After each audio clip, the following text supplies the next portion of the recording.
નમસ્કાર, star India TV ન્યૂઝમાં આપનું હાર્દિક સ્વાગત છે। હું છું હેમલતા ત્રિવેદી। આપ જોઈ રહ્યા છો સ્ટાર ઇન્ડિયા ટીવી ન્યૂઝ, સત્યની વાતે સત્યની સાથે।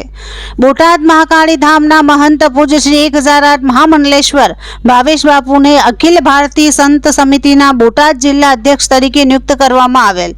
તેથી બોટાદના સેવક સમુદાય દ્વારા સન્માનનો ભવ્ય કાર્યક્રમ મહાકાળી ધામમાં યોજાયેલ। તેમાં પૂજ્ય શ્રી ભાવેશ બાપુએ અનેક મહાનુભાવોનું સન્માન કરેલ। તેમાં બોટાદના બહુમુખી પ્રતિભા ધરાવતા અનેક સામાજિક, ધાર્મિક, રાજકીય સંસ્થા સંગઠનો સાથે જોડાયેલ બોટાદના જાણીતા ગૌરક્ષક સામતભાઈ જેબલિયાનું પણ પૂજ્ય બાપુશ્રીએ સન્માન કરી અંતરના આશીર્વાદ આપેલ। તેવી જ રીતે પૂજ્ય શ્રી ભાવેશ બાપુને અત્યારે અખિલ ભારતીય સંત સમિતિના બોટાદ જિલ્લાના અધ્યક્ષ તરીકે નિયુક્ત કરવામાં આવેલ। તે પ્રસંગે બોટાદના ગૌરક્ષક સામતભાઈ જેબલિયા દ્વારા પૂજ્ય બાપુશ્રીને રજવાડી કેસરીઓ સાફો બાંધી શક્તિરૂપેણ રજવાડી તલવાર અર્પણ કરી રજવાડી ઠાઠથી વિશેષ સન્માન કરી પૂજ્ય શ્રી ભાવેશ બાપુના અંતરના આશીર્વાદ પ્રાપ્ત કરેલ।